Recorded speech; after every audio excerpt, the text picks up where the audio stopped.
Hi everyone, today we're going to learn the opening Hikaru Nakamura used to obliterate his Grandmaster opponents back in the day, 2015, 2016, or even before that in 2013 and stuff.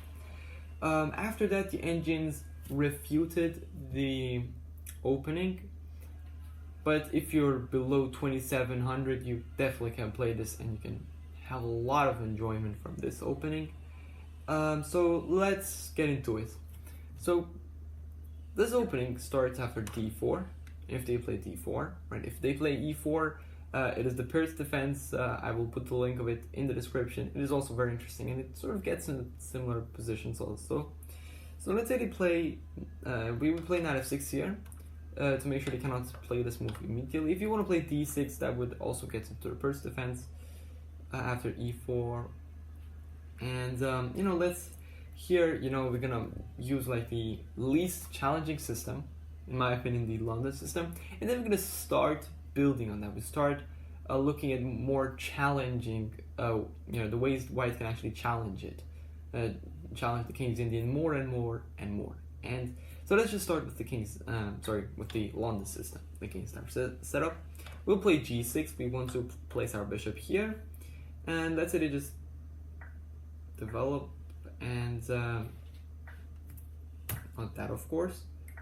Short castles here. If they, for example, play bishop d3, this is an active move, but also bishop d2 can also work. The reason why bishop d3 is sometimes a bit worse here against the King's Indian is that we will first play this move d6.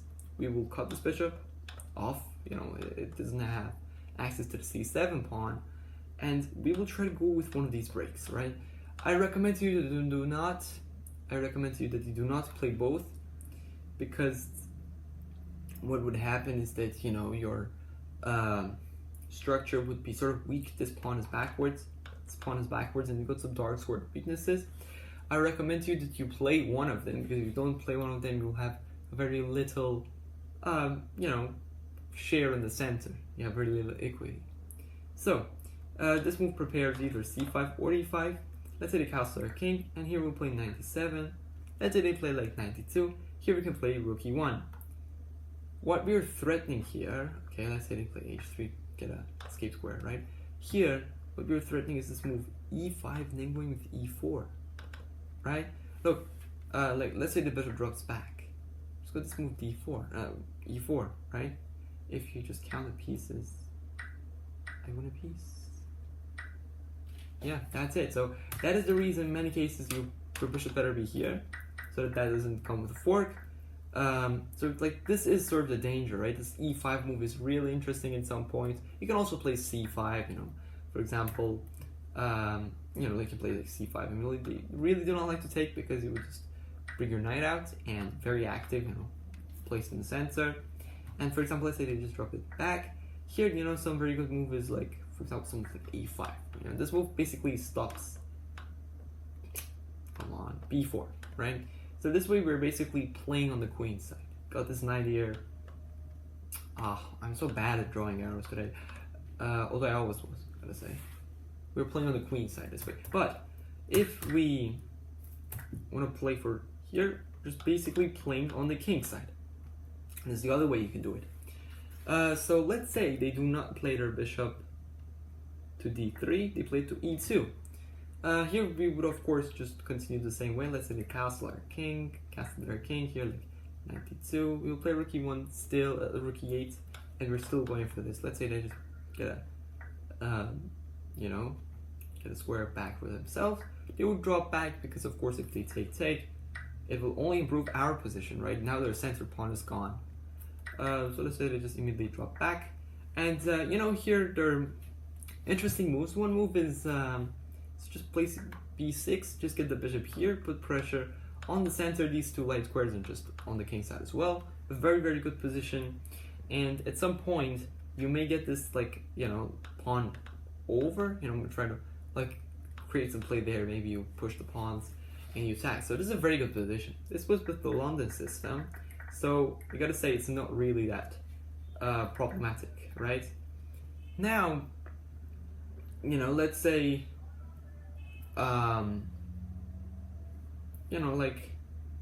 they play a more aggressive system. Let's say they play this move c4, which basically wants to take space in the center with knight c3, and then if possible e4. We want to put knight behind this pawn. If you played knight c3 immediately, it would get into some, although like after d5 or something, third d6 again, it's going to be the Paris defense. So knight f6 here, let's say they play c4. He would again play this move g6, try to get the bishop here. And basically, like, let's say they play here, and we just give them the full center. That is known as the King's Indian. Here we'll play d6. The role of this pawn, again, like in the Paris defense, is to stop e5. E5 now is not really that good because you just basically take. If the king takes, you're just worse off. If knight takes, you're still not in such a good position. Like they play f4. You can play something like maybe f6. I'm not exactly sure, but this is very good. Because your pawns are just targets. Just look at the bishop, which is going to wake up along that place. So let me just back up a little bit. E5 is of course not good here. They just develop their knights, right? We just castle our king, and well, let's say they just develop their pieces here.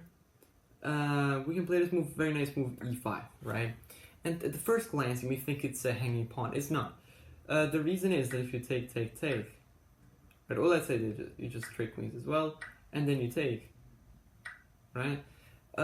This is not good at all for whites because we take on e4, and after it takes, we have got perhaps like more activity, especially with this bishop. This is a very strong bishop. We can just continue development. We can also use this d4 square, which has been weakened. They play both e4 and c4, so the square gets weak. We can just, as I said, simply just develop and maybe even double the e file and have a very active position. However, this position b4 knight takes e5 is one position which has been played many times. Here they play bishop g5, so their idea is to play knight d5 and win a piece. Because rook here is just sometimes going to be met by c5.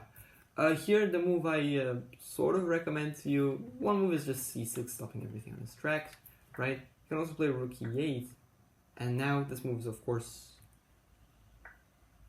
met by takes, and let's say he takes a c pawn, not that, we play c6, and there's a lot of pressure on the pawn. Let's say they take, right? If they take, we just easily get the square. One important thing, very, very important idea, is bishop to g4, takes, and knight d4. We basically removed the knight which was defending it, and now we jump in. So, this is a very unambitious way of playing. If they like castle, we put this knight here, right?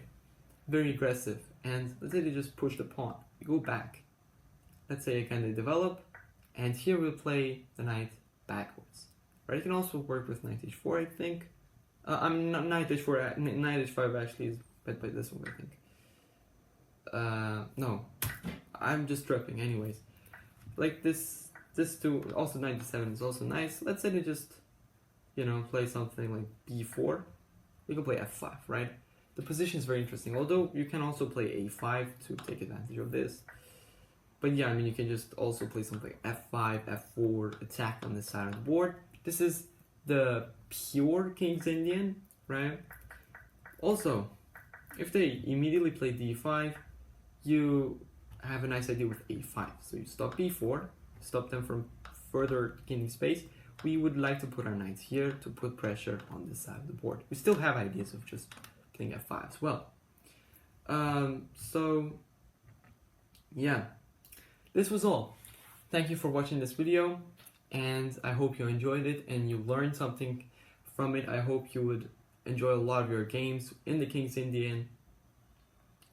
And also, if you have any questions or suggestions or whatever, you can ask me. Thank you for liking and subscribing this video, subscribing to my channel, liking the video. And I have a question for you now, another survey. What is your favorite opening and why? Thank you very much for watching this video, and see you in the next one.